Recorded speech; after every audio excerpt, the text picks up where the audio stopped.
안녕하세요. 행공신TV입니다. 오늘 영상의 주제는 하루 한 장 초등 영문법 베이직 1 교재 소개입니다. 지난번에도 이제 영문법 교재를 하나 소개한 적이 있는데 오늘 거는 이제 다른 교재예요. 그래서 하루 한 장 초등 영문법 베이직이라는 교재고 베이직 1, 베이직 2까지 나와 있는 상태입니다.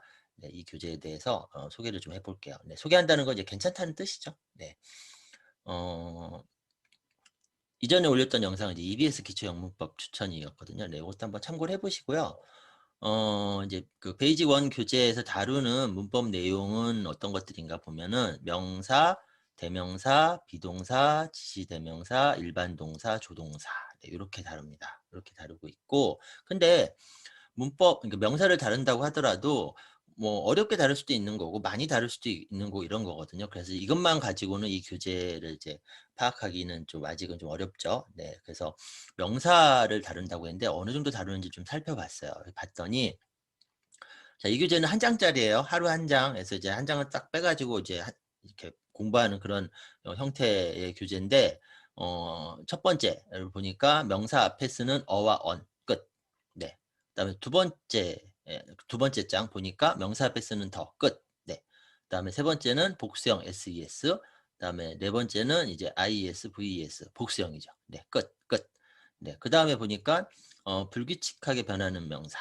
복수형이, 그 다음은 셀 수 없는 명사, 그 다음은 주격대명사 I, we, you, 그 다음에 주격대명사 he, she, it, they 끝. 네. 그래서 많지 않다. 다루는 그 문법량이 많지 않다라는 걸 파악을 할 수가 있고요. 그 다음에 이제 내용을 좀 살펴봤어요. 살펴봤더니 어, 사람, 동물, 사물, 장소 등의 이름을 나타내는 말을 명사라고 해요. 네. 이제 일단 명사의 개념이 나왔죠. 그래서 뭐 개, 독, 책, 북 이런 것들, 네, 이름, 사람, 동물, 사물의 이름을 명사 나타내는 말 명사라고 한다. 그 다음에 명사가 하나일 때는 단수라고 해요. 단수 명사 앞에는 어를 써요. a, 어. 그 다음에 명사가 하나인 것 중에서 첫 음이 모음으로 발음되는 단수 명사 앞에는 어를 써요. 끝. 이게 다예요. 진짜 조금이죠. 네. 그러니까 문법 내용은 하나, 둘, 셋 끝입니다. 그리고 각각의 사례. 이게 이제 첫 번째 페이지에 이제 문법 내용이고, 그다음 두 번째 페이지부터는 이제 이 앞에 문법 내용을 적용해서 이제 문제를 풀어보는 거예요. 그래서 이제 스쿨 앞에는 어냐, 어니냐, 뭐 이런 식으로요. 네, 이거 이제 뭐 고르기, 뭐 선 긋기. 자, 그다음 장 보니까 또 계속 그 앞에 문법 내용을 적용하는 문제들이에요. 그림을 보고 빈칸에 또는 언을 쓰시오. 네, 그냥 어나 언 중에 하나를 쓰면 되는 거예요. 네, 여기도 마찬가지고요. 네, 그 다음에 마지막 장은 이제 게임이에요. 게임.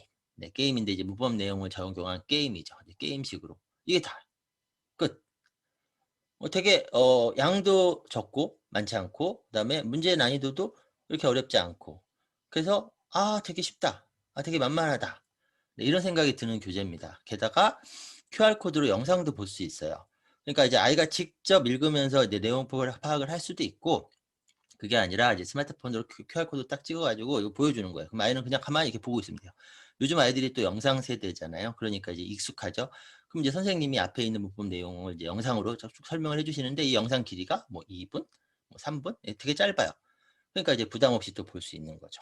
네, 그러니까 난이도를 더 낮춰주는 거예요. 안 그래도 뭐 이렇게 부담스럽지 않은 난이도인데 네, 영상을 통해서 더 쉽게 난이도를 낮춰준 거죠. 그래서 그럼 이 교재는 어떤 아이들이 보면 좋을까요? 라고 한다면은 문법 내용도 이해도 뭐 필요하지만 뒤에 이제 문법 내용을 적용해서 문제를 푸는 이것까지 가야 되잖아요. 그럴 때 문제들에 이제 이런 정도의 문장들이 나와요.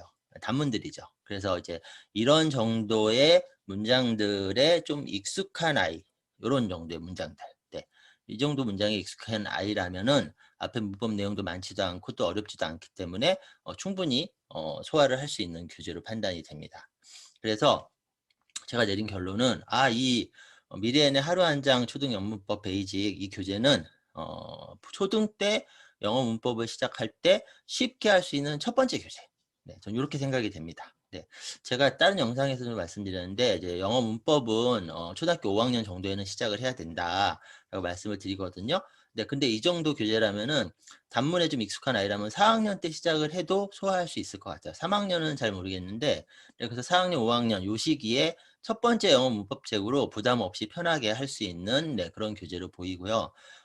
그래서 이제 기초 단문에만 좀 익숙한 아이라면 네, 그러면 충분히 할 수 있다. 게다가 이제 QR 코드로 동영상까지 이제 보여주니까 또 편하게 문법을 할 수 있다. 제가 이제 또 다른 영상에서 한번 강조했는데 수학은 최대한 자기주도로. 근데 문법은 그냥 빨리 영상 활용. 이렇게 말씀드리거든요. 네, 아이들이 할 게 좀 많기 때문에 모든 걸 다 자기주도 방식으로 하면 제일 좋아요. 제일 좋지만 그러면 너무 좀 부담이 커요. 그래서 가장 변별력이 큰 과목, 그다음에 초등 잘하고 중등 잘해야 고등도 잘할 수 있는 수학. 네, 근데 자기가 해야지 실력이 느는 수학. 수학만큼은 최대한 자기주도로 하고 문법은 어쨌든 해결해 내면 되거든요. 네, 그러니까 그냥 문법은 최대한 효율적으로 영상을 활용하면서 네, 이렇게 말씀을 드리는데 이 교재는 이제 영상도 있으니까 어, 영상과 함께 네, 교재를 활용을 하면 좋겠다는 생각이 들었고 그래서 뭐 하루에 한 장이 됐건 아니면은 주 3회에서 뭐 한 장씩 하면 이제 주 3회면 3장이 되겠죠? 이렇게 하든 간에 이렇게 쭉 진행을 하고 처음부터 끝까지 다 끝났잖아요. 그러면 다시 처음으로 와서 영상만 보면서 문법 내용을 좀 복습을 한번 하는 정도. 그래서 한 2회독 정도 하면은 좀 마스터를 할 수 있는 네, 그런 문법 교재로 보여집니다. 어쨌든 가장 뭐 소개를 한마디로 한다면 첫 번째, 우리 아이 첫 번째 영어 문법 교재. 네, 이렇게 소개를 하면 좋을 것 같아요. 물론 이제 영어를 상당 부분 좀 실력을 끌어올린 아이라면은 이게 좀 쉽게 좀 느껴질 수는 있는데 이제 그런 아이들은 그렇게 많지는 않거든요. 네, 그래서 이제 문법을 굳이 어렵게 할 필요는 없을 것 같습니다. 네, 그렇고 제가 올린 영상 중에서 유아 중등식이 영어가 1순위인 때는 언제인지 이런 영상도 한번 참고를 해보세요. 그러니까 문법도 문법이지만 영어에 대한 전반적인 학습 어떻게 해야 되는지 이런 것도 좀 우리가 이해를 할 필요가 있으니까 네, 이 영상도 참고해 보시고 더 큰 건 뭐죠? 공부 전체죠. 네, 그래서 각 시기별로 네, 그래서 뭐 초등학교 1학년 겨울방학과 2학년 1학기 때 2학년 1학기 때 공부 1순위가 뭔지는 이런 영상 그다음에 4학년 1학기 때 공부 1순위가 뭔지는 이 영상 네, 이 영상들을 참고를 하시면은 정리하시는 데 도움이 되실 거예요. 네, 그리고 독서도 중요하잖아요. 그래서 독서 큰 그림 그리기 영상도 있으니까 이것도 참고해 보시고요. 더 자세히 알고 싶다. 그럼 제가 진행하는 12가지 주제 강의 중에서 9차 네, 영어 강의 들어보시면은 우리나라에서 영어는 이렇게 라는 게 정리가 되실 겁니다. 네, 오늘 영상 도움 되셨다면 구독하기 잊지 마시고요. 미래엔 출판사의 하루 한 장 초등 영문법 베이직 교재에 대한 소개는 여기까지입니다. 저는 괜찮아 보입니다. 네, 안녕히 계세요.